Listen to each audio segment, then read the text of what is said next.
I sit at a fancy restaurant where I was supposedly invited, staring at the lonely glass of water placed before me while other family members enjoy their courses. Feeding you too after you just invited yourself along.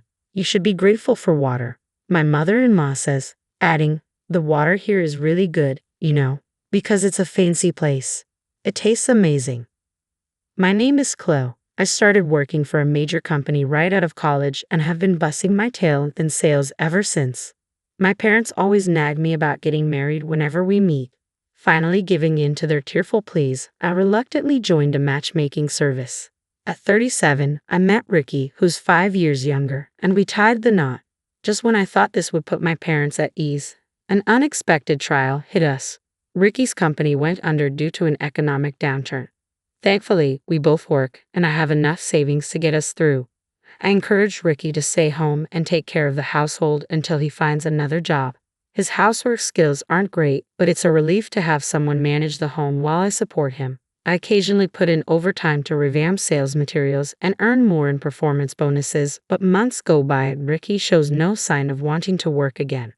I suggested, how about you start working part-time? Ricky declined, saying it wasn't viable for his future. He started getting irritated whenever I inquired about his job search. He might be relaxed because he is still getting unemployment benefits, but it keeps me anxious while his endless job hunt continues. Eventually, Ricky started saying, "Give me money." It seems he's burned through all his savings from when he was single. I don't know how much he had, but his lifestyle did seem pretty extravagant. After becoming a stay-at-home husband, he'd buy indoor exercise equipment because he had time, or bring home trending video games. If it's like this just from what I see, he must have been reckless with his spending. But now, with his unemployment benefits gone, I'm the one supporting us. In exchange for Ricky taking on the household chores, I've been covering most of the expenses, from rent to utilities, groceries, and daily necessities, out of my paycheck. Yet I can't afford to give more. I don't get any compensation for housework, Ricky argues. I don't have a single dollar for myself. Can't you give me a bonus once in a while? Fed up, I snap back at him. I don't have an allowance either, and I really can't give more. I get why you want a full-time job, but just get any job for now, even part-time. We can't keep going like this. Our arguments over money have become frequent, but they always end in a stalemate.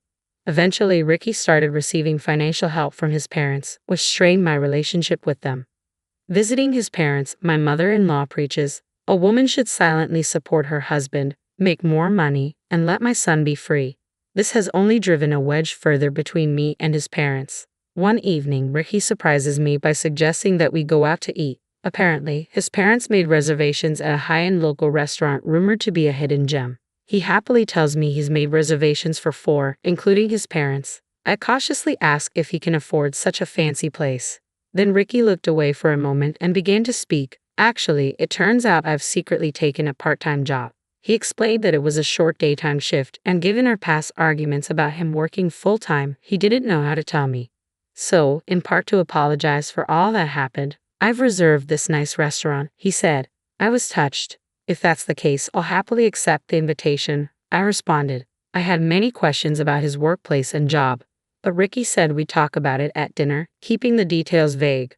Nonetheless, for the first time in a while, a cheerful subject had lightened the mood between us. But days later, in a quaint private room at the restaurant, I would find out the real reason for the dinner and shake with anger. From the moment we arrived, something seemed off. The restaurant staff looked slightly surprised to see us and whispered something to my mother-in-law, who led the way and simply smiled, urging them to show us to our room. Once inside, she designated seats for everyone. My seat was, as always, closest to the entrance, a family rule. Regardless of whether the meal was Ricky's way of apologizing or not, I obediently took my seat. Then the first dish arrived, and that's when things got strange. The waiter halted, looking troubled as he entered the room. My mother-in-law gestured toward my father-in-law with a rarely seen elegance, saying, "He is first, then me, followed by our son. I can't wait to see what courses we'll get." Relieved, the waiter then served the dishes in that order. Father-in-law, mother-in-law, Ricky. As they started explaining the dishes one by one, it finally dawned on me that my meal hadn't come yet. I decided to speak up after the waiter finished explaining. "Excuse me, I haven't received my food yet." In front of me, all I had was water, courtesy of my mother-in-law. Water will be just fine for her, she said. The waiter's eyes widened as he began to say something, but my mother-in-law cut him off, laughing. Oh, Flo, you're so audacious. A daughter-in-law is a stranger in the family.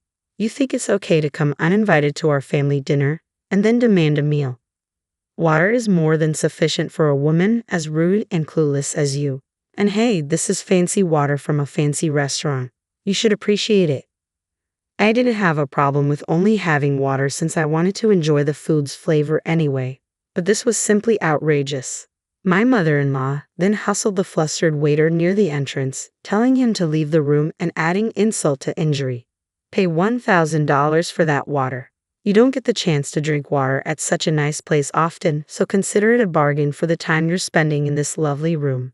Feel free to take your time until we are done eating. I felt a surge of anger boiling up from the pit of my stomach. I glanced at Ricky, hoping he'd say something, but he just continued eating, unfazed. My father-in-law was no better, sipping his drink as if he hadn't heard a thing. It dawned on me that they planned to stick me with the bill from the beginning.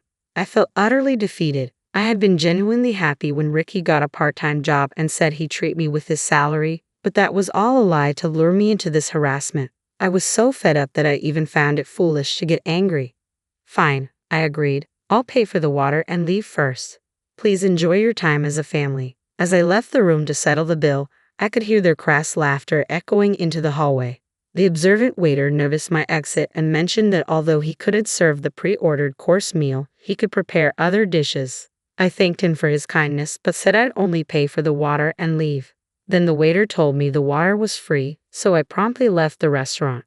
Seeing Ricky's behavior today solidified my decision to divorce him. For a long time, Ricky was jobless and hardly attended any interviews. Once he found out there'd be no money, he conspired with his parents to blame me. Today's series of harassment was the last straw. I no longer felt any shred of love and knew I couldn't continue being married to him. As soon as I got home, I started packing, intent on leaving everything else behind. My new life would have no trace of Ricky. Reflecting on it, our home was filled with Ricky's hobbies, and I didn't have much stuff of my own anyway. I had been saving money ever since Ricky's business went under, not knowing how long we'd be financially strained. I dragged the large suitcase I'd used during my college travels and headed to the hotel where I would stay for the night. The next morning, I felt incredibly refreshed as I ate the hotel breakfast before heading to work. It had been ages since I'd enjoyed a breakfast like this. Usually, it's just a slice of toast with no jam or butter due to my tight budget. I was impressed at how hotel services have improved recently. On my way to work, I stopped by the city office to pick up divorce papers from the after-hours window. Although only my part had been filled out, my spirits lifted surprisingly high now that I had decided to divorce. It seemed to have been much more miserable in this marriage than I'd initially thought. Shortly after arriving at the office and starting work, I noticed a commotion in the neighboring department. As I continued to work, chatting with a colleague sitting next to me and wondering what was going on, the noise slowly but surely moved closer until it reached our department. Hey Flo, get out here. You think you can run away just because you didn't come home? Mom and Dad say they'll forgive you if you come out now and apologize. I stood up, shocked. I couldn't believe Ricky and my in-laws were actually standing at the entrance of my office. As soon as they saw me, their faces turned even more hostile and they approached me directly. My mother-in-law threw a receipt from last night's dinner at me. I told you to pay $1,000 for the water, didn't I? You, the wife of my son, have set a trap for us. What a disgrace. Ignoring the attention from around, Ricky and my mother-in-law yelled at me. While they were doing this, my father-in-law looked around the room with an "I'm not involved" expression just as he had the day before. I was astounded that they would go to such lengths, even taking time off to harass me like this. But no matter how aggressively they pushed, I had no intention of giving in. If I'm a stranger to your family, why should I pay for the meal? I don't appreciate being harassed at my workplace. If you keep disrupting, I'll call the police.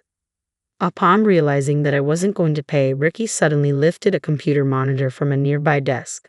My mother-in-law, seeing this, picked up a phone and said, "We'll show you what happens when you defy us," and slammed it on the floor. Screams and commotion spread among the female staff, throwing the room into chaos. As I worked up the courage, my mother-in-law and Ricky began hurling things with their flushed faces. My father-in-law finally spoke. If Flo had just paid up, none of this would have happened. Sorry for causing you all trouble. She can clean all this up.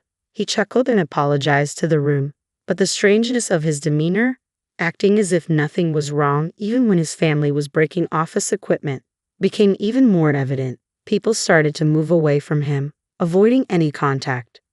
I knew I had to do something. I yelled at Ricky and his gang to stop this chaos. Trying to have a conversation with people so enraged was like talking to a wall.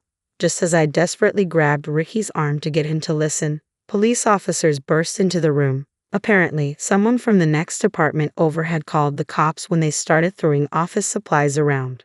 Ricky glared at me. "You called the cops?" he yelled and punched me in the face. Immediately, 3 officers surrounded him, tackling him to the ground. It was like a scene out of a TV drama. They arrested him on the spot for assault. Later that day, the company's CEO, myself, and Ricky's parents all ended up at the police station. The company filed a report for the damaged property. I consulted a lawyer about the harassment I'd been facing, but proving some aspects like what happened at the restaurant and Ricky's refusal to contribute financially was tough. My lawyer suggested settling. Negotiations got complicated when Ricky lawyered up. Eventually, we agreed to a divorce with no division of assets and a payment for emotional distress due to Ricky's workplace violence. Meanwhile, the assault case wrapped up in 2 quick months, and I received compensation for my injuries. As for the damages to the company, taking legal action wouldn't yield much money and would be time-consuming. More importantly, the company wanted to avoid negative attention, so they opted to settle out of court rather than file a lawsuit. In the end, they promised to pay a large settlement instead.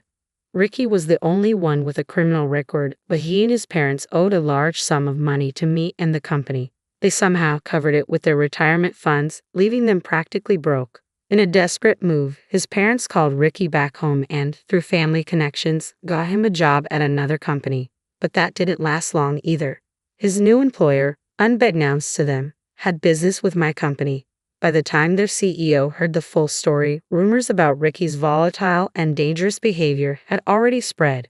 Encouraged by the boss who valued the company's image, Ricky decided to quit his job. Maybe he was already uncomfortable.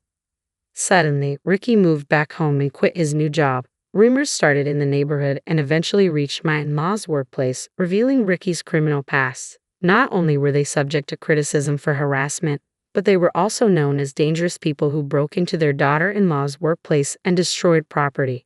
When this story spread from colleagues to bosses, both of my in-laws were fired despite being close to retirement. They started to reach out for help through a lawyer. I told the lawyer I didn't need any more reports and realized there's no need to rush into marriage. Fortunately, my parents have stopped pushing me to get married. Maybe they feel guilty about something because of this incident, but they've stopped even mentioning the M word. I feel bad for my parents, but it's better this way. Now, I'm focusing on contributing to the company that I've troubled. I've been assigned new projects and am enjoying the most fulfilling days of my life.